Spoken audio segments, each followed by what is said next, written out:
Hi everyone, it's 1 o'clock here on IC Radio and I'm Yaz. And I'm Hannah. Welcome back to Science at 1, where we bring you the best science news, gossip, chat and analysis. And the best music. On our playlist today we'll be listening to some pop, blues and R&B music. And on the science menu we will focus on AI and interesting stories about science. So that's all coming up in the next hour here on Science at 1. All right, welcome. Our first item today is the news section, so without further ado, let's get into it. Have you heard anything interesting in the news this week, Yaz? Yes.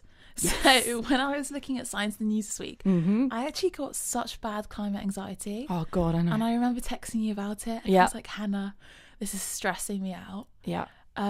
Like when you Google Science in the News, all that comes up is a depressing state of our climate. And change hasn't been made, and I know scientists have warned us about this for years and years and years. I remember being in primary school and, you know, things haven't changed. So there was this article that came out and it was on BBC News, and they were saying how scientists have found that the increased West Antarctic ice sheet melting is now unavoidable. So that basically means that even if today we stop emitting greenhouse gases, it won't prevent the melting of the ice sheets. So what you're saying is it's too late. It's unavoidable is what they're saying. Oh my God. I know, it's depressing. Yeah. So the paper stated that the West Antarctic ice sheet will continue to increase its rate of melting over the rest of the century, no matter how much we reduce fossil fuel use. And according to the new research, a substantial acceleration in ice melting likely cannot now be avoided. Oh gosh. So that basically implies that Antarctica's contribution to sea level rise could increase rapidly over the next coming decades. Okay. I know that's so scary. We're starting on a low point, but that's where we are with the climate. We need to know. It's hot. And do you know what else is hot? What else is hot? Fish. Right, you're gonna have to explain that one. I'm sorry. That was a really good. That was a segue. A lovely segue. Yeah. So fish are hot. They are hot. But so the climate is really hot, and that means that the oceans are heating up and the sea, and that's really bad for the fish and the animals that live in the water, because when water temperatures get too hot, fish can become stressed and often die. So another article that came up was that pumping cold water into rivers could act as air conditioning for fish. Air conditioning for fish? Yeah. Wow. So in experiments, hundreds of fish sought shelter from the summer heat in the human-made plumes. So this past summer, hundreds of fish in the Wrights River in Canada found reprieve from the heat in human-generated plumes of cold water. Wow. So it's like artificial... Just aircon for fish. Wow. Which is sad that we have to do that at this stage, but it's the only way that we can, help them in a way. Yeah, that's nutty. So the work, the only proof of concept, could aid efforts to conserve cold water species amid the widespread warming of rivers due to climate change. Wow. So it's almost something to think about. Yeah. Oh my God. It's going a bad direction. It's almost like we should give up. Right? Do you know what? I want to go to Mars. You want to go to Mars? Well, actually, that's a really good segue for my section, because I found a lot of stories about space this week. There's two in particular that I found quite interesting. So the first one is, you might have heard of the Curiosity rover, which is the rover on Mars, yeah?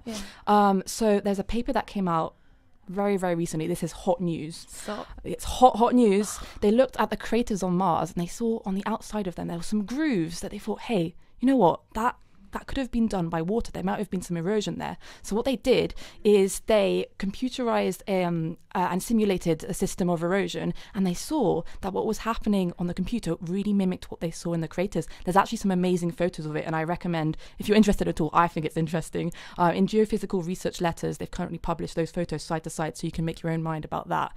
But yeah, Benjamin Cardenas, the guy in charge, was actually saying, you know what, this is proof that there might have been loads of rivers on Mars.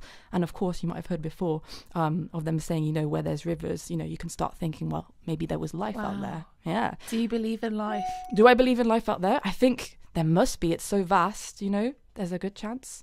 And actually the other story that I have is that there's some radio, which is kind of, convenient because we're on radio right now. I just thought that might be quite nice. There's some people from Dublin, some astrophysicists from Dublin, that are looking at techno signatures, radio techno signatures. So they're trying to look for a signal out there that might be sent to us. So maybe the aliens are communicating to us. And so there's current research ongoing about them trying to find those. I don't know if you knew, but what do you think they want to tell us? Exactly. I mean, it's worrying. Maybe they're saying your planet is going a bad direction. I would reverse. Maybe come out here. Maybe that's. You know? I really want to speak to them. Well, if you guys want to keep your eyes peeled for that, it's the Onsala Space Observatory, and yeah, really interesting. Whoa. All right. Is there life on Mars? Well, yeah, I think we already saw some music. Oh, yeah. That was me trying to sing. Mm-hmm. So we've got some tunes for you coming up now. Charlie Brennan, When We Were Young, featuring Miller Guth. Lovely.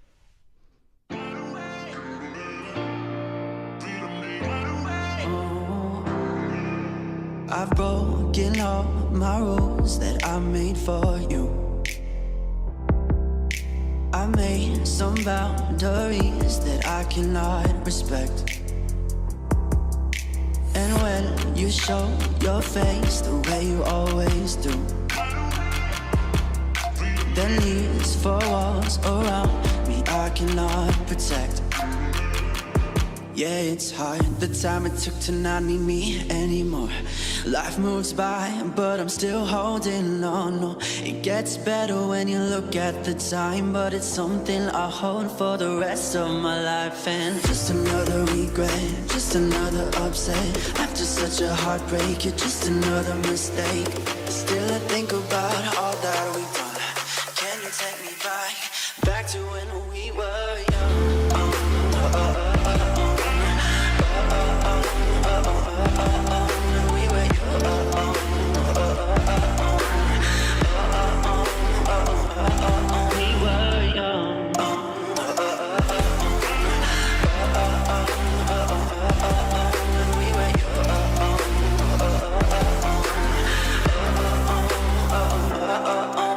I play my hand at trying to replace you.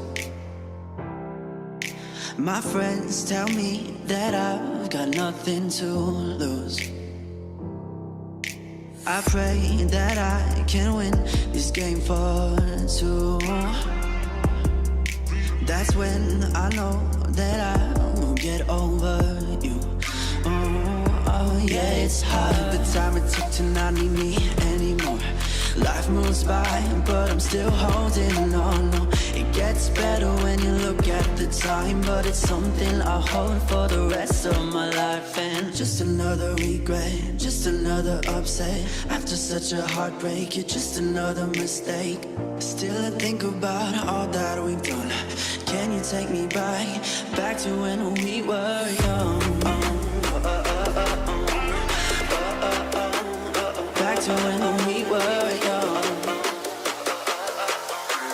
Can you take me back to when we were young? We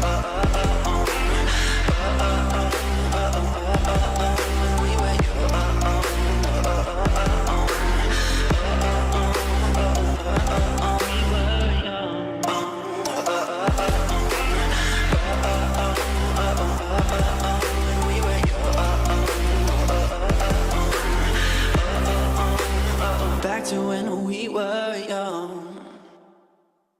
All right, that was When We Were Young by Charlie Brennan. Hope you enjoyed. All right, now we have the privilege of welcoming our first contributor, Caitlin, to the studio, who is going to tell us a bit about owls and the owls in America. Is that right? Yeah, you've got it spot on. So, well, actually, first of all, because this is not the most fun story, and I know we've been going down the kind of climate change track already, so here's a fun fact about owls instead. Love a fun fact. Yeah. Okay, so did you know that owls have one ear that points up and one ear that points down? No, I That's no. adorable. Isn't it amazing?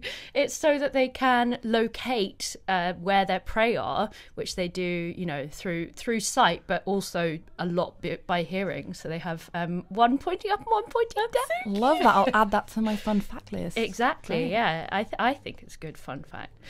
This is, like I said, not so fun, I'm afraid.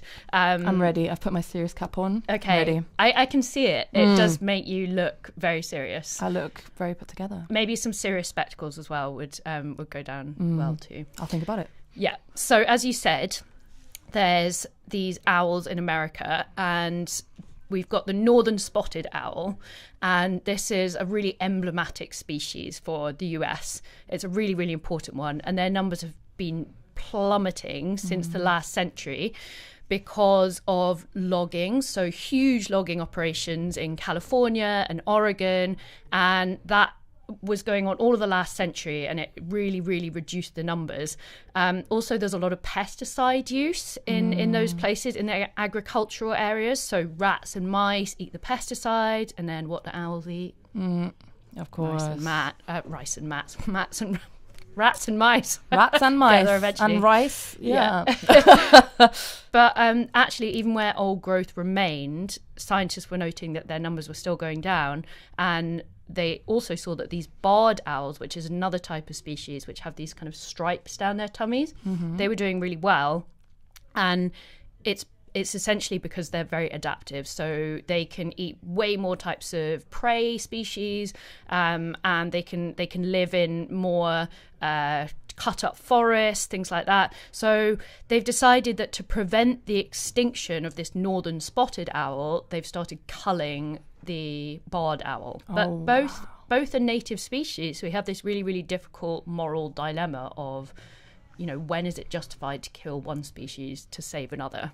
Of course. I'm sure that's not being received particularly well. It's actually reminding me of the grey squirrel, red squirrel situation that we had here in the UK. And obviously everyone really loves the charismatic red squirrel. But maybe that was done too late. I mean, it didn't happen in time, and now all we see are the grey squirrels. Yeah, but in the US, it's even this situation is even trickier because the grey squirrels were introduced from the US. So grey squirrels aren't native. Yeah. Grey squirrels are not the ones that we started out with. They were the invasive species. Exactly, they're the invasive species. So when it's a clearer cut argument when it's an invasive species. There's lots of islands like Pembrokeshire, Skomer off the coast of Pembrokeshire, where they've culled rats to allow puffins to return because puffins were really kind of plummeting. And most people kind of agreed that that's okay. But when it's one really gorgeous fluffy owl, and I've seen one, they're beautiful,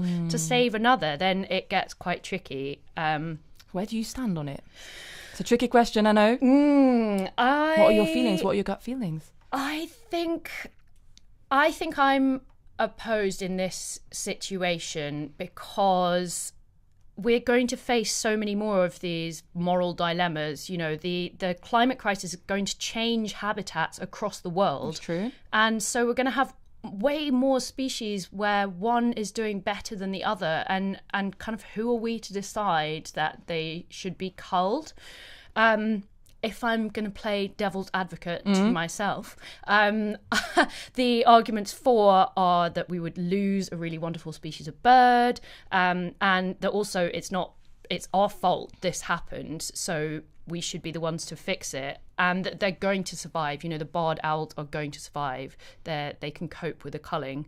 But it's really tricky because maybe we should focus on returning old growth forest to the state that it was in, or getting agriculture and farmers to change the way they work so that they don't have so many pesticides. And yeah, it's hard. What do you guys reckon? I kind of feel similar to you in the sense that we can't really play God in that way. Maybe we change our own ways. I see your argument exactly. We should change the pesticides, the things that are harmful, and that in that way we can act. But I'm not sure we can make that decision. I don't feel comfortable in it personally. What do you think, Yaz? I don't like how we're intervening. I just feel like we should just let nature run its course. And I don't know. I just feel like it's wrong for us to just decide we want this species to be the dominant one and live on, and then no to the others. It's like I feel like we're harming our planet, and we should just let nature run its course. And we have no right to just decide, because you can see with what we were talking about climate change, we're really destroying our habitat, and it's just, I think humans should we've got so much power as a human And I just feel like it's so wrong for us to just, you know, we can talk, we can communicate, but these animals can't. Well, they can, but like they don't speak English, or they can't communicate with us. Because if they did, I'd love I just that. feel like it's so wrong. And little owls and squirrels. It's definitely a tricky situation. Yeah, it's really, really tough. And actually, we can kind of go and see this decision making in action, because there's a photographer who's been sort of documenting this struggle between conservationists and the policy makers and local communities as well. He's called Morgan Heim, and he's been photographing the conservationists who are now hunters because that's part of this whole situation. And of course he has to go out at night because owls be night owls.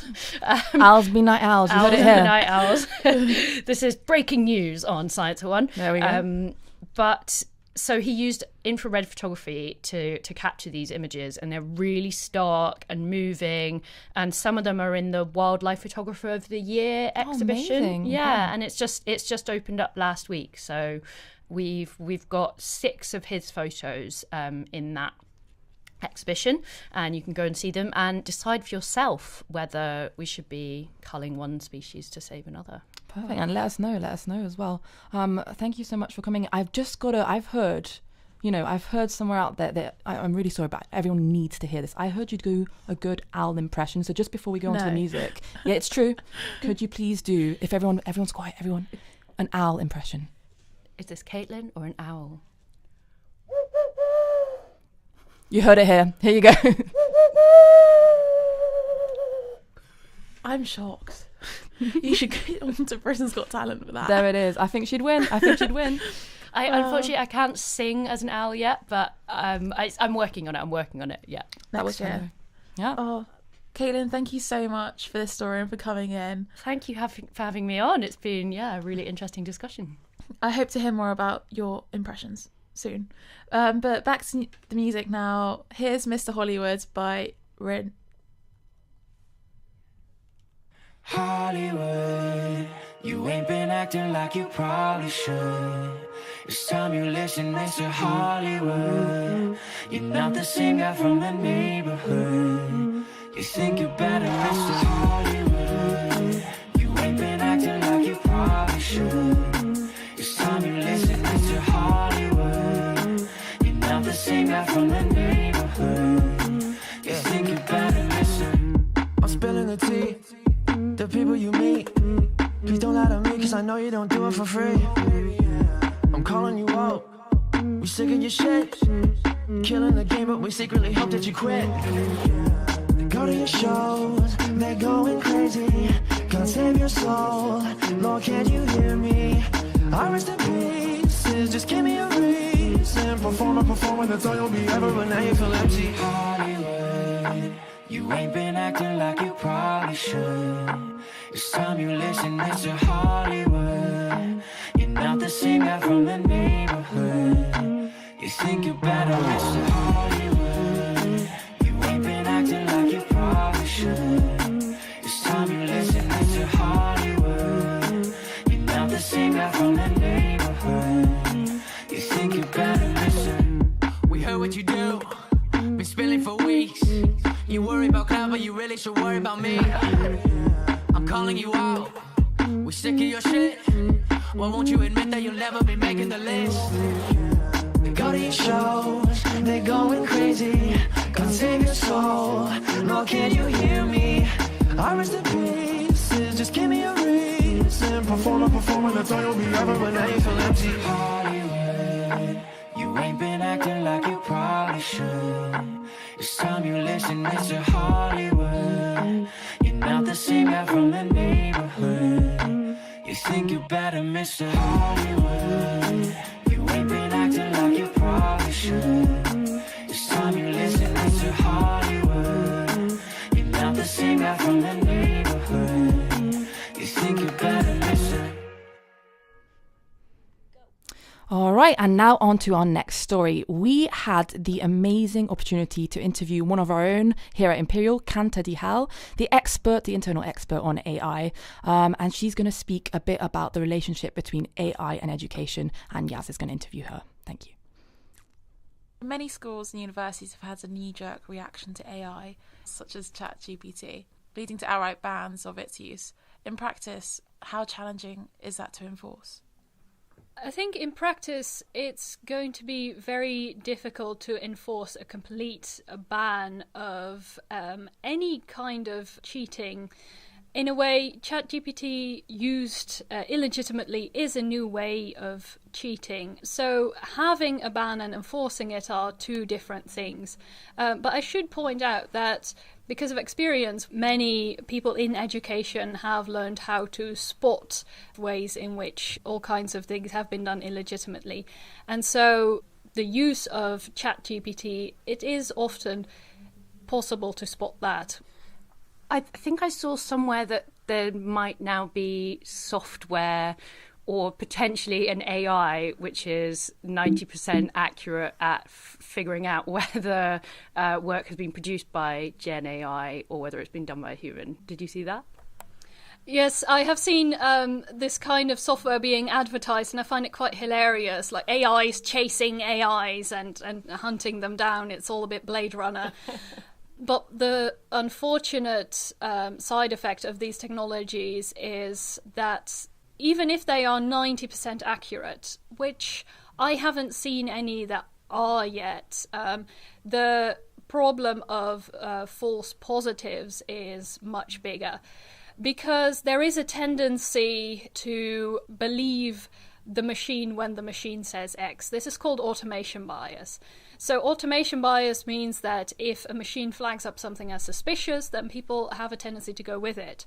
So the consequences of a false positive with technology that isn't very precise are potentially huge. And that is why we, for example, in the science communication unit, don't use that kind of technology. You're so smart. I honestly think you are the human ChatGPT. I've said this like 3 times now. So analogies have been made between the introduction of AI in academic settings to that of a calculator. I know you mentioned this in class. Are there any similarities here and lessons to learn from?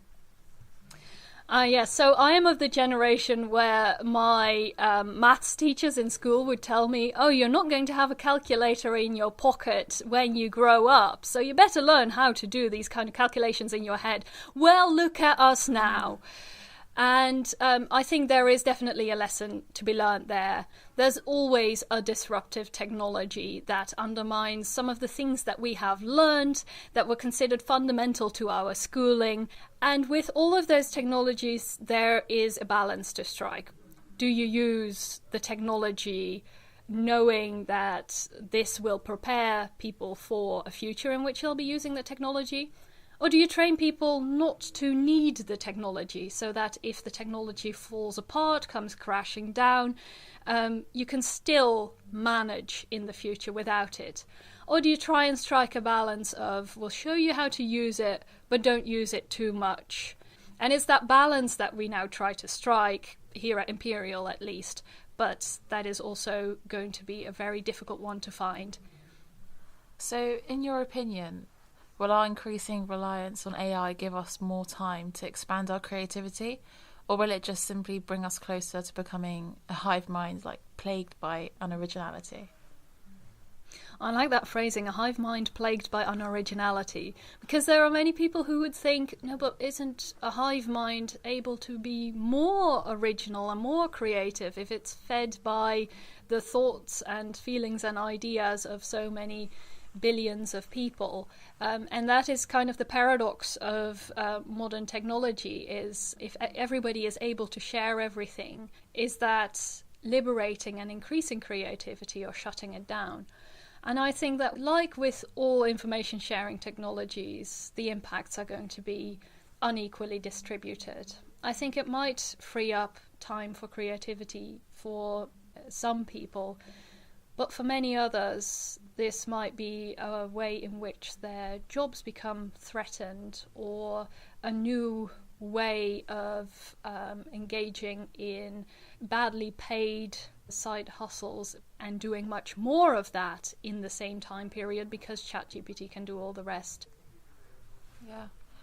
What applications of AI are you most surprised by or excited by? Not sure if I'm surprised by it, but most excited by actually what were some of the very first applications of these kinds of methods of modelling is in translation. So I don't know if you remember Google Translate from about a decade ago, but it was kind of hilarious, it was kind of clunky, it sometimes gave you the right answer, it often didn't. So when Google upgraded Google Translate in 2016, almost overnight, the quality of machine translation improved so much that I think it really made possible this kind of global communication and global understanding that previously wasn't possible yet. And of course, first this was only applicable to the big languages, English, Spanish. Chinese is still quite clunky on Google Translate. But increasingly people have become aware of what kind of benefit this can have for smaller languages, even for threatened languages, if these systems include them and are able to let people use them and be understood by people who speak different languages. I'm really blown away by the quality of translation software ever since, where now we've come to the point where I went to Italy, brought my phone, held it up to a sign, and on my phone it said, in whichever language I did speak, what the Italian sign says. I find that really amazing. Yeah, that's so true. I wear hearing aids, and the next big thing in hearing aid technology, and it's already been introduced in some of the fancy models, is translation directly into your hearing aid. Wow. Yes, and also in terms of hearing aids, just the way in which they are now integrated with other technologies. You can just have your entire audio feed via Bluetooth from your computer or phone fed into your hearing aids. I noticed throughout the pandemic how machine transcription and machine narration improved so much that essentially you could now have an entire scientific paper read out by a machine voice and read along with the Zoom meeting you are in. I find these astonishing improvements. Yeah, that's very exciting. Cool. Thank you so much for taking the time to answer some of our questions. The human ChatGPT, everyone. All right, and that was Kanta. Thank you so much again for coming in, Kanta, if you're listening. She said she would. There we go. We hope you guys learned a couple things. Now on to our next piece of music, which is Risen. And I know this is controversial, but we're going to give you some Christmas music. Here's the song, It's Not Christmas Time.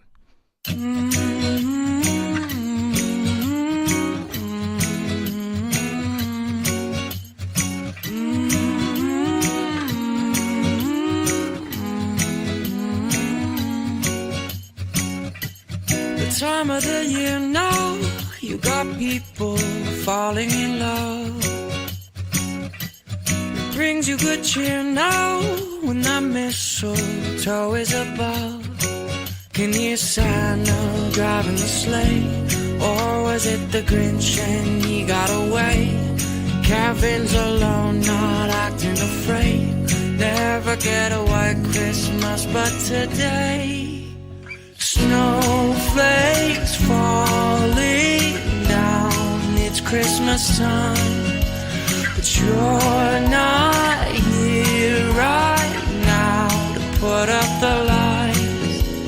The candles on the mantle, they don't flicker like they used to, with the snowflakes falling down. It's not Christmas time without you. No, no, no, no, no, no.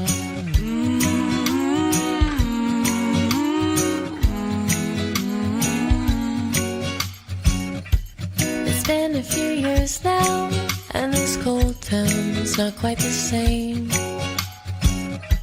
I wish you were here now, by the fire, stoking the flame. Can you hear Santa driving the sleigh? Or was it the Grinch and he got away? Kevin's alone, not acting afraid, waiting for a white Christmas, and today snowflakes falling down. It's Christmas time, but you're not here right now to put up the lights. The candles on the mantle, they don't flicker like they used to. With the snowflakes falling down, it's not Christmas time without you. No, no, no, no, it don't feel right without you. No, no, no, no, it don't feel right without you.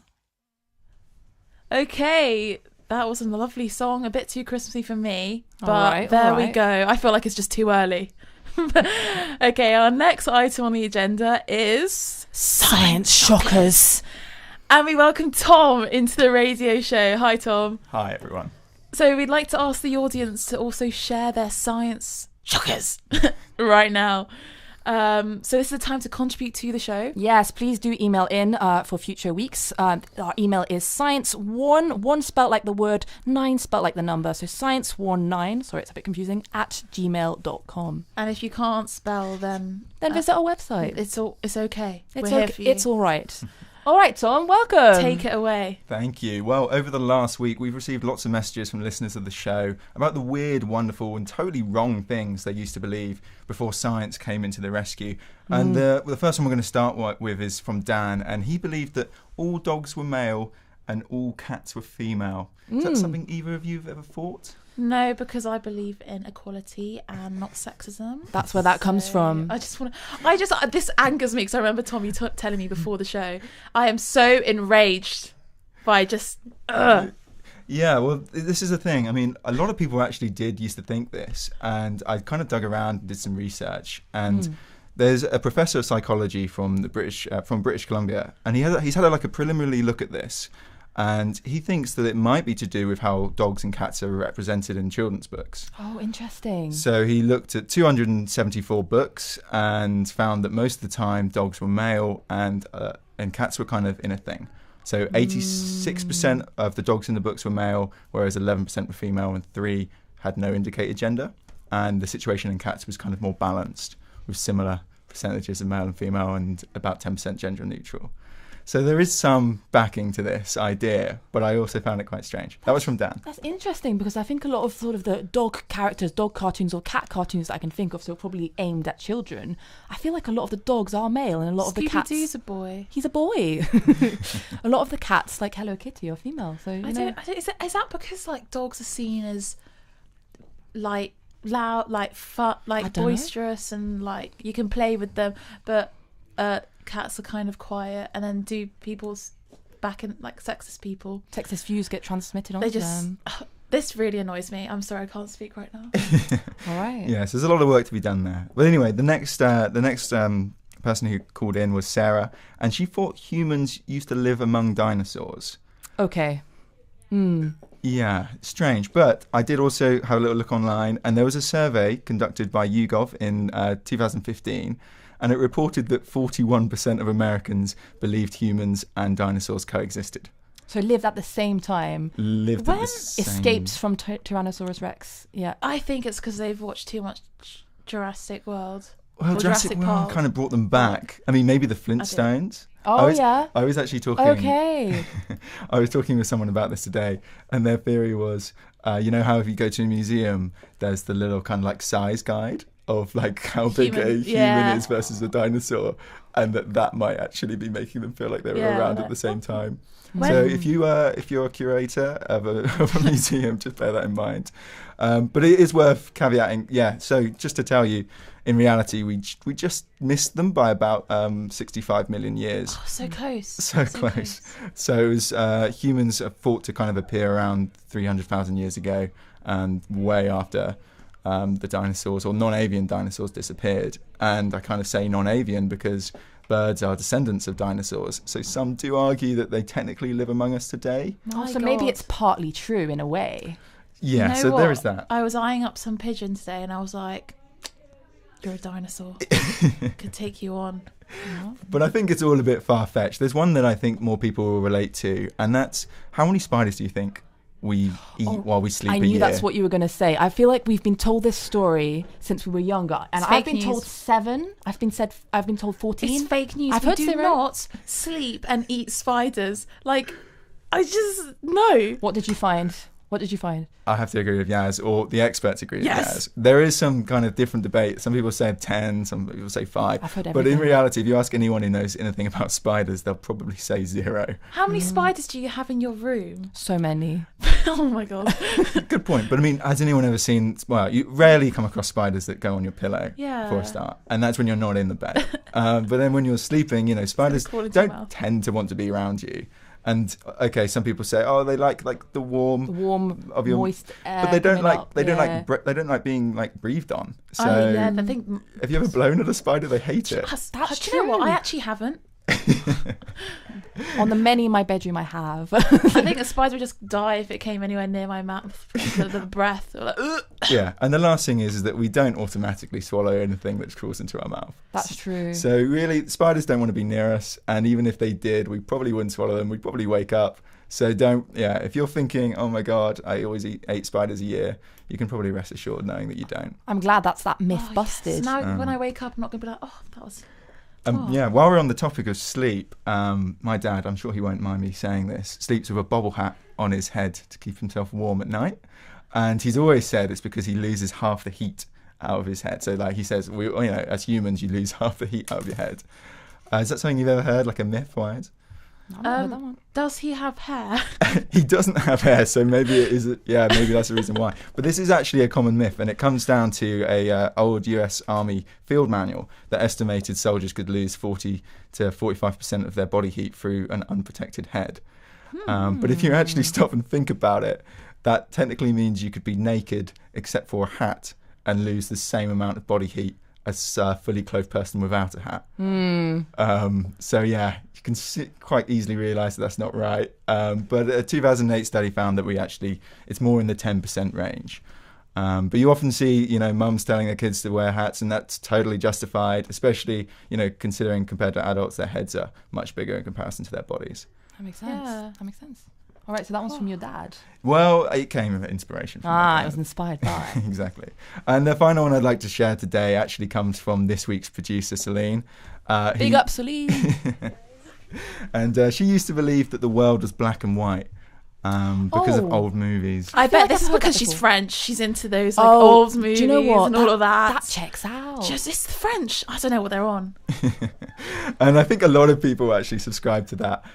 But of course, the world as we see it has always been in colour. And the first practical colour camera was invented by James Clerk Maxwell in 1861. So his camera used 3 separate black and white photographs taken through red, green and blue filters.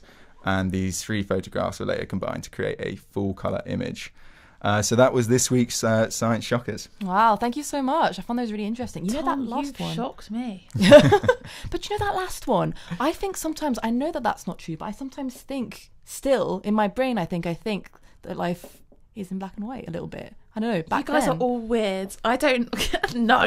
That's how my brain works. That's how I picture the past. Yeah, there we go. So I'm going to move on because you're all being weird. On to our next song by, right, I'm going to say this wrong, Liquid. It's called Night Out. There you go.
process going on. But mankind won't be destroyed. The fact that you and I are working here today is evidence of that.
All right, and you're listening to IC Radio, and this is Science at One with me, Hannah. And me, Yaz. And still to come, our cultural recommendations with Chamie. Yeah, we've got Chamie in the studio. Got some Welcome. cultural recommendations. Hello, yes. So, of course, for our first week here on iScience Radio with our group, we, of course, have to recommend to everybody the Science Museum, since it's right next door to us. And so we took a trip together as a course early on to the Science Museum, but I took a trip alone yesterday and kind of got a wider view of things. Ooh, extra credit. How dare you go without us? I know, I should have invited you guys. I see how it is. Well, we can still go anyways. I'll probably have to take another 10 trips before I can give a really good review on the Science Museum. But so at least for this review, I thought I'd just go through some of my favorite items, and you guys can jump in as well, since I'm sure you've been plenty of times other than the first time that we went there. Oh yeah. But so one of my favorite items that I saw over at the Science Museum the other day was this jumper that was made from the fleece of Dolly the sheep, which was the first clone of an adult animal back in the late 90s. Ooh. And it was this cute little blue sweater with a sheep in the mountains, and I thought that was kind of funny. That's amazing. Actually, Dolly the sheep is in a museum in Edinburgh, which is where I did my undergrad, and they also expose Dolly in a fun way. She's on a rotating platform because that's where she was. That's where she was. I'll have cloned. to go check that out. That sounds so much better than a sweater. There's fake poo on it, and it rotates, and it's in the middle of like a huge the real room. Dolly. The real Dolly. The real Is stuffed the Dolly. poo real? The poo, I don't know. Maybe it's stuff. Can you stuff poo? I don't know. This is quality content right now. But she's on a rotating platform. They froze her poo and put it on a rotating stand. There we go. Dolly, even her poo is worthy of like something. Well, it's a great segue to go from talking about poo to the next thing that I was going to talk about, which is the German Enigma machine, which is great segue. Which is German Enigma machine. Shit, same topic. Let's go. No, I'm joking. It's the gonna get cancelled. It's that German cipher machine. I'm sure we've all seen The Imitation Game a couple of years ago, or many of our viewers may have seen it too. With it's the movie about Alan Turing and the other scientists that deciphered the Enigma machine during World War II and really turned the tides of it. Yes. So it was really cool to see an actual Enigma machine, since there's, they've made tens of thousands of those things, but there's only a couple hundred left. So that was really cool to see. How big was it? It was about the size of like a typewriter. Oh, I don't know why I pictured it massive, like one of those original computers in my head. Well, no, I think that they actually like took it out into the field and stuff when they were. And that would be kind of difficult if they're carrying for people who don't the size of a truck out into the into the battlefield. For people who don't know, what is an Enigma machine? Then it's a cipher machine that the Germans used during World War II. That they used it to encrypt all of their messages between their command centers in the battlefront. Oh. So that's really cool to see. And then, of course, the getting that decoded by the Brits over here was really important during World War II to change the tide of the war. Mm-hmm. And then one of the other things that I wanted to mention was So I don't know if you guys have been to see the Injecting Hope, the COVID-19 exhibition at the Science Museum. I think it's rather recent. Oh yeah, that they've had this exhibition. But they had the vial and syringe from the first COVID vaccination in the world with Margaret Keenan here in the UK, and so I thought that was really cool to see. And then there was also this woman, Tess Lambay, who was part of the team that developed the Oxford AstraZeneca vaccine. Yep. She donated the T-shirt she wore while working from home and the mug that she was drinking her tea from, and even her laptop, which really shocked me because I think I could have given up the T-shirt and the mug, but I would have had a hard time giving my laptop to a museum. She's probably done with the laptop. She's got PTSD from working on it. From all through COVID. lockdown. She's like, I don't want it. Take it away. Yeah. Happy to donate it. No, but I think that's one of the best things about the Science Museum is that they're really telling a story with the utmost respect, even to the smallest of details. They're really telling that story of that evolution of humanity and science just in tandem from hundreds of years ago to now. So you do get to see those fascinating inventions of the past, but there's also an emphasis on modern items as well, which I think is a really good personal touch so that everybody can go into the museum and not only see all these cool old things from the past, but also things that they recognize and maybe that they've used in their personal life or in their careers. And so prevalent now that they've seen on the news, maybe COVID things, of course you would see it. Oh, for sure. So I really can't recommend a trip to the Science Museum enough, especially since it's free, which is a real luxury here that we don't really have over in the States. So, and I'm going to take full advantage of it while I'm here. So although you may do some damage at the gift shop, I know I spent way too much money there. But for all of our listeners out there, please go take a trip to the Science Museum whenever you get a chance, because I know I'll be back there another dozen times before. She'll be there tonight. Probably, yeah. I mean, it's literally down the road. Yep. And there's so many museums around here as well. I don't know if that's what shocked me. The Natural History Museum's right next door. There's the V&A right there. It's just incredible. Oh, yeah. I'm going to have to go to every single museum around here a good 7 or 8 times before I leave London. So exciting. Please don't leave London. All right. Well, thank you so much for that. And I will be excited to see the segment next week with more recommendations. All right. So we're going on to the next song. So this is Lionel Cassio and Lie to You.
Okay, gotta apologise there. The song was actually called La Orilla del Mar by Tanel Schra. It's not that I forgot, I just got intimidated that I was The going to name. pronounce it wrong. Well, I just butchered it. I'm so sorry.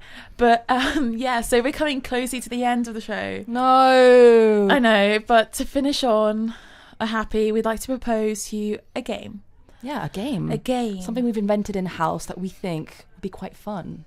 Are you ready, guys? We've It's brought called... Tom back. I know, Tom. Hi, Tom. Tom is back. Tom's back. He's just too good to go. It's called ChatGPT Poetry Game. Or Spot the Bot.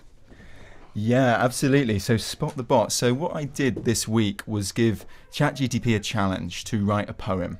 And I'm going to read 2 poems out. And one of them is written by someone, a real person, a human. A human being. And in fact, someone from iScience. And the second one is written by ChatGPT in the same kind of like topic. Yeah. Okay. But you have to. I'll read both out. They're in a completely randomized order. Okay. You can discuss the first one, and then we'll discuss the second one, and then you can have a guess which one you think has been written by ChatGPT. I'm ready. And which one is by a human. I think we got this, Yaz. I think I do. Okay. We know humans. Yes. I know ChatGPT. I've used it for all my work. That's how I got this course. Oh. So the first poem. In strands of life where secrets dwell, genes whisper tales, a coded spell.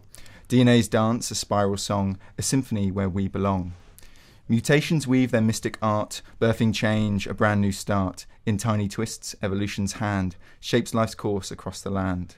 A glitch, a shift, a subtle turn, inheritors of what we yearn. Through genes and code we journey on, infinite paths from dusk till dawn. Okay, what struck me is how well you read that. That was beautiful. Please carry on with the poems. I like that one. Okay, So initial thoughts on that one. It's about genes and DNA, but I mean, do you think it's human element to it, or? Yeah, I'm not sure. It's got a lovely rhyming structure. There we go.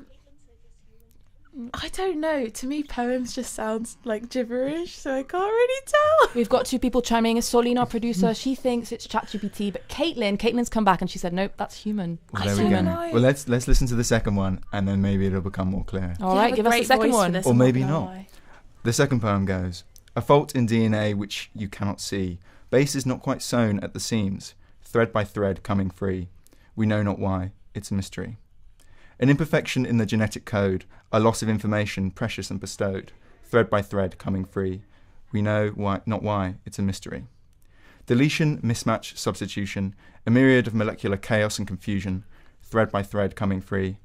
We know not why, it's a mystery. So we got our producer and Caitlin going, this one's ChatGPT. I honestly don't know how you can tell. I think the language there was more scientific words, and ChatGPT likes to, throw in that it knows words. That's how I get, it's like, oh, look at this. We literally did an essay this week on ChatGPT and how, like, its traits and how we know if, like, it is ChatGPT. But it's hard to tell. That's what strikes me, isn't it? It both sounded really complex and confusing. Can't really tell. All right. I don't understand poetry. What's your final guess?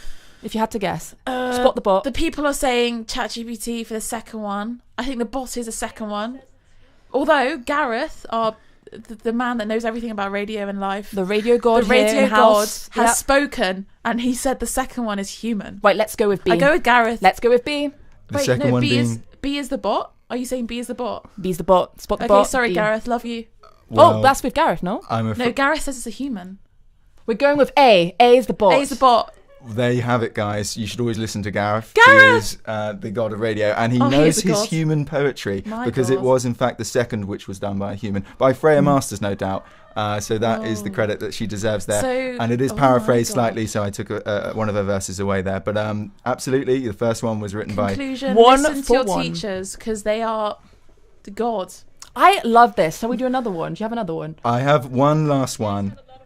And so this one, I haven't got a comparison. You can just, now you know what you're listening for. Okay, all right. For this one, we're not listening to Gareth because we have to live our lives alone. Gareth is not going to be there always. We have to prosper on our own. We have to say goodbye to him in a year. Grow our wings and fly. We need to fly. Here we go then. Let's see if you can fly. This is one about art and science combining. Stop. In the canvas of cosmos, science and art entwine. 2 branches of knowledge in harmony divine. Science, the probing mind, seeks to understand the secrets of nature, the laws of the land. Art, the soul's expression in colours and in rhyme, paints the human spirit transcending space and time. Where science explores the depth of unknown, art captures emotion, in beauty it's shown. Both weave a tapestry, our culture's rich thread, innovation and passion, where the heart and mind are wed. Science and art together they conspire to light the flame of knowledge and elevate us higher. My God, Tom, you can always talk poetry to me anytime you like. Ooh. Right, I think. Well, this is a bit of a meta point. I think ChatGPT would have been annoying you with its answers, so you just took a good poem rather than trying to get a good one. That's a meta point. Instead of getting it to generate one, you found one. That's what I think. It was annoying me. You're not wrong. He told me it was annoying him. What? I didn't rate its poems, actually. What? He struggled to get ChatGPT to get a good poem out. He was telling me before this. My God. Mm-hmm. So I reckon you would have been frustrated and gone, do you know what? I'll find a good one that already exists. I bet ChatGPT was like, rose the red. Right. And that's like so generic. Yeah, did it get anything really wrong just before we find the answer? Did it get anything really wrong or weird? I don't think there's anything right or wrong about poetry. Sorry. And I hate poems. It makes no sense. But that's a bit meta. I think that I got frustrated with it because it was taking things quite literally. But yeah. On to the second one. Well, this is it. That's the one. It's not got a comparison. You just have to guess which one. Whoever you think it is. Okay, we can't listen to everyone else. It's got to be us, Hannah. No one's chiming in this time. Maybe we should take contrasting takes. One of us will be the winner. I think it exists. I think he didn't want ChatGPT to generate another one. I think it's a human. Okay, I think it's a bot then. Spot the bot. What's Spot the bot. Yaz has it. My God, yes! A bot. Yes! Yeah, it was What do I ChatGPT. I did. What do you win? A Eternal lifetime glory. of poems from ChatGPT. Oh, lovely. Do you know what? I'll donate that to you because I can't stand poetry. We're all about sharing and caring here, Science at One. Tom, you have a natural flair for reading poems. I actually love it. I might fall asleep to you reading a poem to me. That's what every poet As aspires to. Eat spiders. Apparently that's what people do.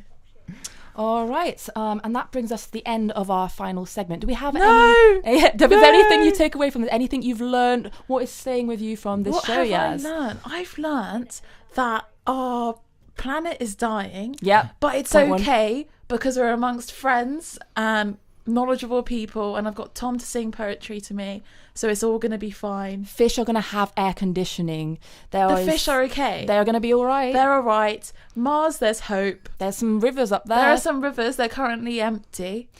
In America, there are some owls, and we're having a debate on whether to cull them or not. That's what we learned from Caitlin. Yes, and humans were not around at the same time as dinosaurs. That's true. That's true. They were not. To be fair, I've never actually thought about this. Like before, I was that person who, I don't know what I thought, but I didn't think. I don't know. I just thought that we lived amongst dinosaurs. I'm sorry. There we go. The truth comes out. Yeah. Yeah. So thank you so much for spending this hour with us. We're really happy to put it together. Thank you to everyone. Yeah, we want to thank everyone involved. So Celine, our beautiful producer, Celine Dion, we call her in house. Celine Dion, the French Queen. Tom, Caitlin, and Jamie are contributors. Thank you so much for what you brought in. Really interesting. We want to thank also Yaz and me. We're thanking ourselves. Thank you. Thank myself. And of course, Gareth, the God.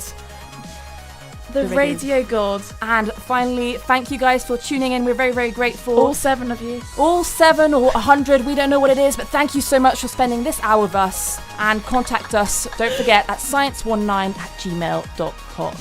All right, so that's goodbye from me. And goodbye from me. And tune in next week, and we'll tell you more about science. Ciao, everybody.